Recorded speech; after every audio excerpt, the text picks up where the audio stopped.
Whistle சின்னத்திற்கு மாற்றி போட்டிருக்கிறார்கள் அப்படிங்கிறத திமுகவினர் உணர வேண்டும்.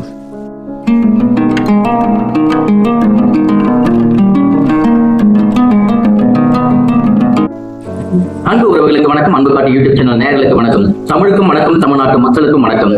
நடந்து முடிஞ்ச சட்டமன்ற தேர்தல். நான் ஒரு சாதாரண யூடியூபர் தான். நான் பேசுவதை உங்களுடைய கருத்துக்கள் இருந்தால் கமெண்ட்ல பதிவு பண்ணுங்க. மறக்காம என்னுடைய சேனலை முதல்ல சப்ஸ்கிரைப் பண்ணிக்கோங்க. என்னுடைய கருத்துக்கள் உங்களுக்கு எந்த விதத்தில் நியாயமாக படுகிறது என்பதை என்னால் உணர முடியும். நான் உங்கள் மூலியமாக ஒரு அறிவை பெற விரும்புகிறேன், மக்கள் மூலியமாக. அதனால் சப்ஸ்கிரைப் பண்ணிக்கோங்க. இன்னைக்கு நம்ம பார்க்க போற விடயம், திராவிட முன்னேற்ற கழகத்துடைய தோல்விக்கு என்ன காரணம், யார் திராவிட முன்னேற்ற கழகத்தை தோல்வியடைய செய்தார்கள் அப்படின்னு சொல்லி கேட்டீங்கன்னா, முதல் காரணம், முற்றிலும் காரணம் என்பது போல முதல் காரணம் திராவிட முன்னேற்ற கழகமே தான் அவருடைய தோல்விக்கு முதல் காரணம். இந்த கடந்த 5 ஆண்டுகளில் 2021 இருந்து 2026 வரையிலுமேயே இதுவரையில் ஜெயலலிதா, எம்ஜிஆர், கலைஞர் இவர்கள் கூட கொடுத்த வாக்குறுதிகளை நிறைவேற்றவே இல்லை. ஆனால் 5 ஆண்டுகளில் அவர் அரசியலுக்கு வருவதற்கு முன்பு கொடுத்த அனைத்து வாக்குறுதிகளையும் நிறைவேற்றிய ஒரே தலைவர் திரு மு.க. ஸ்டாலின் அவர்கள் தான். அப்படி இருக்கின்ற பொழுது ஏன் திராவிட முன்னேற்ற கழகம் தோல்வி அடைந்தது அப்படின்னு சொல்லி கேட்டீங்கன்னா, திராவிட முன்னேற்ற கழகத்தில் வழங்கப்பட்ட நலத்திட்டங்கள் எதுவுமே மக்கள் மத்தியில் முழுமையாக போய் சேரவில்லை.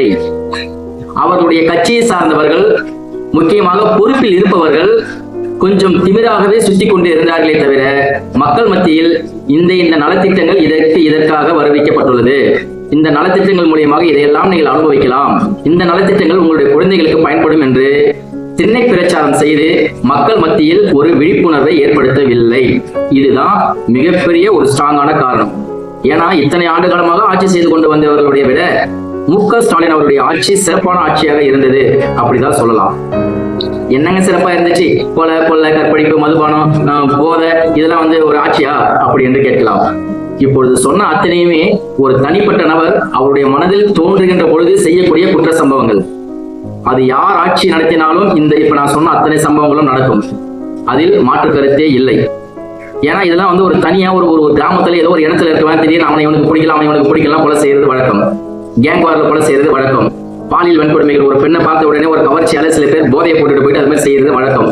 அதனால இந்த பிரச்சனைகள் அத்தனையுமே யார் ஆட்சிக்கு வந்தாலும் இருக்கும். ஆனால் இந்த மாதிரி காரணங்களை, அவதூறுகளை சொல்லிதான் இன்னைக்கு திராவிட முன்னேற்ற கழகத்தை தமிழ்நாட்டில இருந்து தோல்வியடைய செய்திருக்கிறார்கள். இது மக்கள் உணரணும்.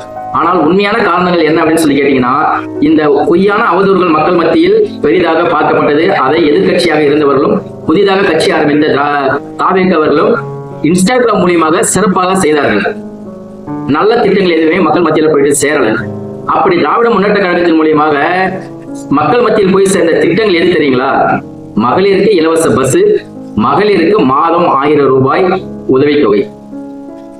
இது மட்டும்தான் தமிழ்நாட்டு மக்கள் மத்தியில் போயிட்டு சேர்ந்தது.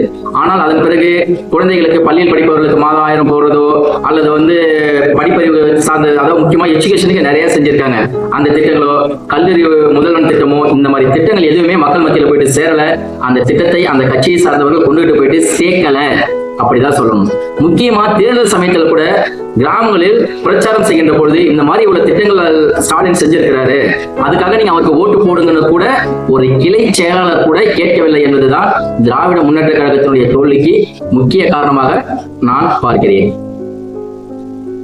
அதற்கு அடுத்தபடியாக உட்கட்சி பூசல். இந்த வாட்டி எனக்கு எம்எல்ஏ சீட்டு கிடைச்சிடும், இல்ல இந்த வாட்டி உனக்கு எம்எல்ஏ சீட்டு கிடைச்சிடும் சொல்லி தனக்கு சீட்டு தராததனாலேயே சில மாவட்ட செயலாளர்கள் அந்த தொகுதியில் இறங்கி வேலை செய்யல. கட்சிக்காக கொடுக்கப்பட்ட பணத்தையும் அந்த பொறுப்பில் இருந்தவர்கள் கையடல் செய்திருக்கிறார்கள். இதெல்லாம் உண்மையான ஒரு விடயம். கட்சிக்காக கொடுக்கப்பட்ட நிதிகளிலேயே கட்சிக்காக செயல்படுத்தாமல் அந்த பொறுப்பில் இருப்பவர்கள் இதுதான் சமயம், ஏற்கனவே 5 ஆண்டு ஆட்சி நடத்திட்டாங்க, இப்ப நம்ம என்ன அவங்க பணத்தையா கொடுக்குறாங்க, கொள்ளையடிச்ச பணம் தானே, அந்த பணம் இந்த பணம், இவங்களே உட்கட்சிக்குள்ளாரே சில ரூமுறை கிளப்பிக்கிட்டு வந்த பணங்களை மக்கள் பணத்தை சரியான முறையில் கொண்டு சேர்க்காமல் அவர்கள் மடக்கி சுருட்டிக்கிட்டாங்கிறது 2வது காரணம். 3வது காரணம், தேர்தல் சமயத்துல கூட்டணி கட்சிகளை மதிக்கவில்லை என்பதுதான் மிகப்பெரிய காரணம். முக்கியமாக விடுதலை சிறுத்தைகள் கட்சியில் இருக்கக்கூடிய தோழர்கள் பிரிஞ்சு போயிட்டு தாவேக்காவுக்கு ஓட்டு போட்டதற்கும், தமிழ்நாட்டில் இருக்கக்கூடிய தலித் மக்கள் 30% ஓட்டை விசிலுக்கு போட்டு இருக்க ஒரே காரணம், கூட்டணி கட்சிகளை திமுகவினர் மதிக்கவில்லை. திடீர்னு வந்த தேமுதிகவுக்கு 10 சீட்டை கொடுத்துட்டு, ஒரு ராஜ்யசபா எம்பியை கொடுத்துட்டு, காலகாலமாக கூடவே இருக்கக்கூடிய திருமாவளவன் அவர்களுக்கு 8 சீட்டை கொடுத்த இடத்தில் தலித் மக்கள் சறுக்கினார்கள். அவர்கள் தங்களுடைய ஓட்டுக்களை எல்லாம் மாற்றம் வேண்டும் என்று நினைத்து விஜய் அவர்களுக்கு போட்டார்கள். இது 100க்கு 100 உண்மை, இதை மறுக்கவே முடியாது. அந்த இடத்துல திருமாவளவனே இல்லை, நாம் திராவிட முன்னேற்ற கழகத்தோடு தான் பயணிக்கிறோம், முற்போக்கு சிந்தனை கொண்ட கூட்டணியோடு தான் பயணிக்கிறோம், அதனால் நம்ம கூட்டணி தர்மத்தை மீறக்கூடாதுன்னு என்று திருமாவளவன் சொன்னாலும் கூட, ஒரு கட்சி தலைவரே சொன்னாலும் கூட, இந்த மக்கள் என்ன செஞ்சிட்டாங்க, கடைசி வரைக்கும் இவங்க கூட இருந்தா நம்ம அடிமையா தான் கிடக்கணுமா, ஏற்கனவே எல்லாரும் நம்மளை கொத்தடிமை சொல்றாங்க அப்படின்னு சொல்லிட்டு அவர்கள் அந்த மக்கள் அந்த வாக்குகளை அப்படியே சிதறி விசிலுக்கு போட்டுட்டாங்க. அப்போ திமுகவினர் கூட்டணி கட்சிகளை மதிக்காமல் போனது ஒரு முக்கிய காரணம், அவர்களுக்குள்ளே ஒரு சலசலப்பு ஏற்பட்டதும் முக்கியமான காரணம் அப்படிங்கிறத 3வது காரணமா நம்ம ஒத்துக்கொள்ளதான் வேண்டும். 4வது காரணம், பல்வேறு குற்ற சம்பவங்கள் திமுக ஆட்சியில் நடந்தது என்னவோ உண்மைதான். ஆனா அந்த அத்தனை சம்பவங்களிலும் திராவிட முன்னேற்ற கழகத்தினுடைய முதல்வர் மு.க. ஸ்டாலின் அவர்கள் நடவடிக்கை எடுத்தார். ஆனா இங்க மக்கள் பொறுத்த வரைக்கும் நம்ம இப்போ உடனே பிரச்சனை நடந்துச்சா உடனே தீர்வு கிடைச்சிடணும் அப்படின்னு நினைச்சாங்க. ஆனால் தூத்துக்குடியில ஒரு மாணவியை கற்பழிக்கப்பட்ட பிரச்சனையில இருந்து, 2 வயது குழந்தையை பாலியல் வன்புணர்வு செய்த பிரச்சனையில இருந்து மு.க. ஸ்டாலின் அவருடைய ஆட்சியில் போலீஸ் அதிகாரிகள் மூலியமாக நடவடிக்கை எடுத்தார்கள். அவர்கள் மீது பயங்கரமான போலீஸ் நடவடிக்கையும் எடுக்கப்பட்டது. ஆனால் மக்கள் மத்தியில் நடவடிக்கை எடுத்ததோ அதற்கு தீர்வு கண்டதோ தெரியவில்லை. தப்பு நடந்தது மட்டுமே போயிட்டு ரீச் ஆயிடுச்சு. அதை கொண்டு போயிட்டு சேர்த்தவர்கள் டிவிகேவை சேர்ந்த ஐடி விங் என்று சொல்லக்கூடிய இன்ஸ்டா இன்ஃபுளுசர்கள் கொண்டு போயிட்டு சேர்த்துட்டாங்க. அப்போ நல்ல ஆட்சி நடத்தியும் நடவடிக்கை எடுத்தும் நடவடிக்கை எடுக்கல, ஓவரா பாலியல் வன்முறை நடக்குதுன்ற மாதிரியான ஒரு தவறான கண்ணோட்டம் திமுகவின் மீது பாய்ந்தது. சரி, அதற்காகவே யாராவது அரசியல் தலைவர்கள் இல்லை நாங்க நடவடிக்கை எடுத்துட்டோம், நீங்க கவலைப்படாதீங்க, கண்டிப்பா இந்த ஆட்சியில் நாங்க நடவடிக்கை எடுத்துக்கிட்டு தான் இருக்கணும் யாரும் சொல்லவும் இல்லை. அதுக்கு காரணம், புதுசா கட்சி ஆரம்பிச்சோம், நம்ம எதிர்த்து என்ன பண்ண போறோம், அவங்க குறைக்கிறாங்க நம்ம குறைக்கலாமான்னு கொஞ்சம் ஒரு மிதப்பில் இருந்து விட்டார்கள். ஆனால் மக்கள் மாறிவிட்டார்கள். இதுதான் 4வது காரணம். குற்ற சம்பவங்களுக்கு நடவடிக்கை எடுத்தும் மக்கள் மத்தியில் நடவடிக்கை எடுக்காதது போல் ஒரு மாயப்பின்மை ஏற்பட்டுவிட்டது. அதன் அடுத்தபடியாக ஆசிரியர்களுக்கு பழைய ஓய்வூதிய திட்டத்தை தருவதாக வாக்குறுதி கொடுத்துவிட்டு திடீரென்று ஒரு நியூ பென்ஷன் ஸ்கீமை சொன்ன பொழுது ஆசிரியர்கள் மத்தியிலும் திமுக மீதான நம்பிக்கை கொஞ்சம் போய்விட்டது. நீங்களே பார்த்திருப்பீங்க, தேர்தலில் ஓட்டு என்ன என்ற பொழுது தபால் ஓட்டுகள் விஜய்க்கு தான் அதிகமா இருந்தது. அப்போ ஒரு படித்த ஆசிரியர்கள் கூட ஆட்சியில் மாற்றம் வேண்டும் என்று நினைத்திருக்கிறார்கள். இதையெல்லாம் அடுத்து 5வது காரணம் என்னன்னு சொல்லி பார்த்துட்டீங்கன்னா, எல்லாருமே திமுக கூட்டணிக்கு தான் ஓட்டு போடணும்னு நினைச்சுக்கிட்டு இருந்தாங்க. ஆனால் தேர்தல் சமயத்தில் இந்த விடயத்தை சொல்லக்கூடாது, இருந்தாலும் சொல்ல வேண்டிய கட்டாயம். தேர்தல் சமயத்தில் மக்களுக்காக ஒதுக்கப்பட்ட நிதி, மக்களுக்காக கொடுக்க வேண்டும் என்று சொல்லப்பட்ட நிதி ஆள் பார்த்து கொடுத்தார்கள். இந்த ஓட்டு வராது, அந்த ஓட்டு வரும், அந்த ஓட்டு வராது, இந்த ஓட்டு வரும் என்று ஆள் பார்த்து சில கிராமங்களில் குழப்பத்தை ஏற்படுத்தி விட்டார்கள். இன்னொரு முக்கியமான விடயம், கூட்டணி கட்சிக்காரர்கள் யாருக்குமே தேர்தல் செலவுக்கு பணம் கொடுக்கவே இல்லை. காரணம், நீங்கள் கூட்டணி கட்சிக்காரர்கள் கூட்டணியாக இருந்தால் மட்டும் போதும், மற்றபடி எல்லாம் நாங்கள் பார்த்துக் கொள்கிறோம் என்று திமுகவை சேர்ந்தவர்கள் ஒவ்வொரு கிராமத்திலும் இருக்கக்கூடிய கிளை செயலாளர்கள் முதற்கொண்டு மாவட்ட செயலாளர்கள் வரை இந்த தொகுதியை நாங்க பார்த்துக்கிறோம், எங்க கண்ட்ரோல், நீங்க கூட்டணி கட்சிக்காரங்க உங்க வேட்பாளர் மட்டும் நிறுத்தினா போதும், மற்றபடி செலவுகள் கிளவுகள் எல்லாம் அது இது எல்லாத்தையும் நாங்க பார்த்துக்கிறோம். ஒரு பூத்தி ஏஜெண்டா போறது கூட இப்ப இந்த தொகுதியில முரசு நிக்குதா, முரசுல இருக்கிறவங்க பூத்தி ஏஜெண்டா போக வேணாம், நாங்க திமுக காரன் நாங்க பூத்தி ஏஜெண்டா போய்க்கிறோம். இந்த இடத்துல பானை நிக்குதா, பானை சின்னத்தில் இருக்கிறவர்கள் பூத்தி ஏஜெண்டா போக வேணாம், நாங்க போய்க்கிறோம் அப்படின்னு சொல்லி முழுக்க கூட்டணி கட்சிகளுடைய அதிகாரத்தையும் திமுகவினர் தன்னுடைய கட்டுப்பாட்டில் வைத்துக் கொண்டதனால் அந்த கூட்டணி கட்சியில் இருப்பவர்கள் கையில காசு பணம் வராததால வேலைகள் செய்யவே இல்லை. இதெல்லாம் கண்டிப்பா உங்களுக்கு சொல்லதான் ஆகும். அதனாலதான் திராவிட முன்னேற்ற கழகத்திற்கு என்று இருந்த ஓட்டுகள் கூட கடைசி நேரத்தில், அதாவது நாளைக்கு வாக்குப்பதிவுனா இன்னைக்கு வரைக்குமே திமுகவுக்கு ஓட்டு போறேன்னு சொன்னவங்க கூட அந்த ஒரே நைட்ல மாத்தி ஓட்டு போட்டதுக்கு காரணம் என் கண்ணால பார்த்தேன், நான் நேரடியாக விசாரிச்சு பார்த்தேன். அப்படி ஓட்டு போட்டு வந்தவங்களை கூட ஏன்டா ஒரு கொள்கைக்கு உட்பட இல்லையாடா, அவனுங்க தான் எதுவும் தரலங்கிறதுக்காக ஓட்டை மாத்தி போடலாமான்னு நான் கேட்கிற அளவுக்கு இருந்துச்சு. இல்ல அப்ப என்ன பார்த்தா அவங்களுக்கு இலக்காரமா இருக்கா, நான் ஏன் அவங்களுக்கு ஓட்டு போடணும்னு சொல்லி ஓட்டுகளை பிரித்து போட்டு இருக்கிறார்கள், விசில் சின்னத்திற்கு மாத்தி போட்டு இருக்கிறார்கள் அப்படிங்கிறத திமுகவினர் உணர வேண்டும். இந்த விடயங்கள்லாம் ஏன் நம்ம இப்படி சொல்றோம்னு கேட்டீங்கன்னா, ஒரே ஒரு ஓட்டு வித்தியாசத்துல கருப்பண்ணா யாரோ ஒருத்தர் தோல்வி அடைஞ்சிருக்கிறார், விசில் சின்னத்துல ஒரே ஒரு ஓட்டு வித்தியாசத்துல தோல்வி அடைஞ்சிருக்கிறார்.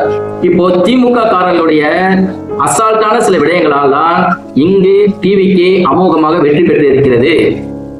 73 தொகுதிகள் பக்கமாக பிடித்த திமுக 40 தொகுதிகளில் 45 தொகுதிகளில் வெறும் 1000 ஓட்டு, 2000 ஓட்டு, 3000 ஓட்டு இந்த டிஃபரன்ஸ்ல தான் தோன்றிருக்கிறாங்க.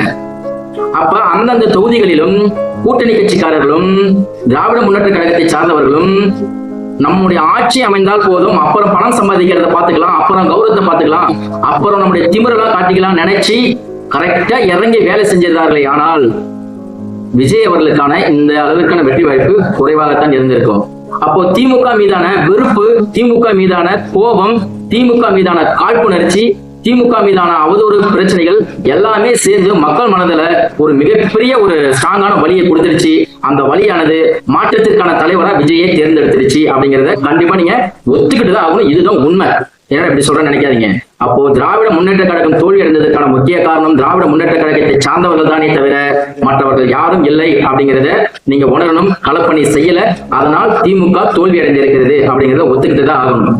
இன்னும் சொல்ல போனா திமுக கூட்டணியில இருக்கக்கூடிய பானை சின்னத்தில் இருக்கக்கூடிய இடங்களில் அந்த பானை சின்னத்திற்கு சொந்தக்காரர்களான அந்த மக்களே ஓட்டு போடவில்லை, விஜய்க்கு தான் ஓட்டு போட்டிருக்காங்க. அதனாலதான் பானை சின்னமும் 6 தொகுதிகளில் தோல்வி அடைந்தது. இதெல்லாம் நம்ம உண்மையை சரியா ஒத்துக்கிட்டு தான் ஆகணும், சொல்லிதான் ஆகணும். ஏன்னா சராசரியாவே ஒரு கிராமத்திலே ஒரு 100 ஓட்டு பிரிஞ்சிருச்சு பானை சின்ன இடத்துல. அப்புறம் எப்படி அவர் தலைவர், அந்த தலித் தலைவர் சொல்லும் போது தலித் மக்களே ஓட்டு போடும் போது எப்படி அப்புறம் திருமாவளவனுடைய கட்சி 6 இடத்துல ஜெயிக்கும்? அப்போ கூட்டணி கட்சிகளுடைய இவ்வளவு பெரிய பிரச்சனைகள் இருந்ததனால்தான் 2026 தேர்தலில் டிஎம்கே தோல்வி அடைந்தது. என்னை பொறுத்தவரையில் 5 ஆண்டு காலம் செய்த நலத்திட்டங்களை மக்கள் மத்தியில் சரியாக கொண்டு போய் சேர்க்காததாலும் இந்த திராவிட முன்னேற்ற கழகம் தோல்வி அடைந்தது அப்படிங்கிறத நம்ம ஒத்துக்கிட்டுதான் ஆகணும். நான் இதுவரையும் பேசிய ஒரு 5 காரணங்கள் எனக்கு பெரிதாகப்பட்டது. உங்களுக்கு ஏதாவது இதையும் தாண்டி இவர்கள் மீது குற்றம் சொல்லணும், இவங்க தோல்வி அடைஞ்சதுக்கு காரணம் இதுதான் நீங்க நினைச்சீங்கன்னா கண்டிப்பா மறக்காம கமெண்ட்ல பதிவுல போடுங்க. நாம அதையும் பரிசீலனை செய்வோம் அப்படின்னு சொல்லி கேட்டுக்கிறோம். அடுத்த வீடியோவில் அண்ணன் சீமான் அவருடைய தோல்விக்கு காரணம் என்ன, அவருடைய செயல்பாடுகள் என்ன அப்படிங்கிறத நம்ம கண்டிப்பா பேசி போடுவோம். மறக்காம நம்மளுடைய சேனல் சப்ஸ்கிரைப் பண்ணிட்டு ஃபாலோ பண்ணுங்க. நன்றி, வணக்கம். அன்பு காட்டுங்கள், எல்லோரிடத்திலும் அன்பு காட்டுங்கள்.